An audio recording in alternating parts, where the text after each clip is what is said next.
Damn the torpedoes.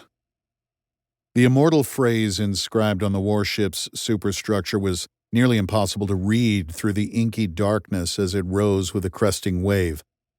The Ticonderoga-class guided missile cruiser shuddered as her bow plunged into a trough, showering her 5-inch gun and forward vertical launching system with frigid seawater. Had the ship's bell not been secured, even its clanging would have fallen silent under the tempest of the sea. In her stateroom, Captain Bethany Lewis smoothed her hair back, then perched the dark blue baseball cap on her head and pulled its brim low to shield her tired eyes. She stared at her reflection in the mirror, unable to keep her gaze from wandering to the gold-embroidered scrambled eggs on the bill of her hat. This wasn't her first command, but not moving up from executive officer brought its own unique challenges. Taking command of a warship on its final voyage, even more so.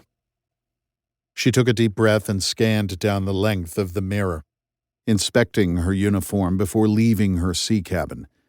With 22 years in the Navy, most spent waging an uphill fight in the traditionally male-dominated battle space, she knew appearances mattered. It was why she worked out daily, watched what she ate, and paid particular attention to her uniform standards. Unlike the service dress uniform she wore while in port, Beth had donned her normal at-sea attire of a blue one-piece coverall. The khaki-colored nylon belt cinched tight around her trim waist identified her as an officer or chief petty officer, though as one of only 24 women aboard the warship, there was no confusing her with anybody else.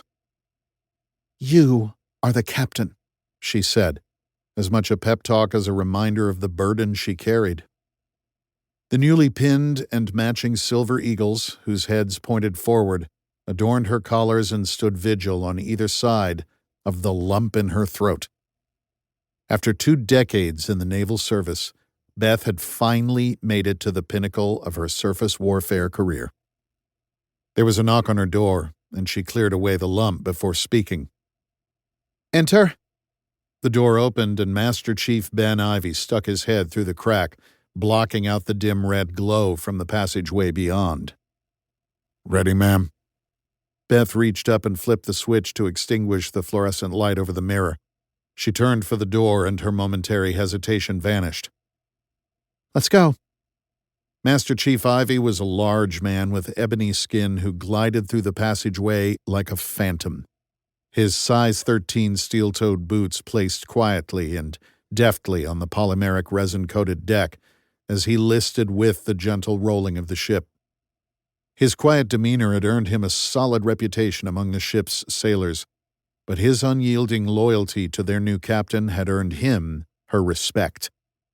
She had always believed that chiefs ran the Navy and saw no reason to change tack now.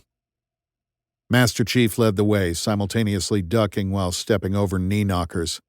Beth stood tall, following in his wake while only lifting her feet. He towered over her by more than a foot, and the few sailors they encountered in the passageway stepped aside to watch their diminutive new captain walking with self-assuredness. A few murmured shy greetings as she passed, but most only offered polite nods in recognition. "Captain's in combat," Ben said as he led them into the Combat Information Center's cramped quarters. Only the tactical action officer, Lieutenant Martin Schaefer, acknowledged her presence by turning to welcome her to the darkened space. "Abe just entered flight quarters and will begin the launch at the top of the hour," Martin said, motioning to the large red numbers on the digital clock mounted on the bulkhead. "Very well," she replied, taking her place in the captain's chair at the center of the room. Martin sat in the seat next to her, ignoring the hulking Master Chief's presence as he strolled behind the operators at their consoles. The upcoming evolution was their capstone exercise and would set the tone for her command. She had to be better than perfect. "Latest intel shows enemy forces marshalling north of San Clemente. They will attempt to circumvent our air defenses to make a run at the carrier."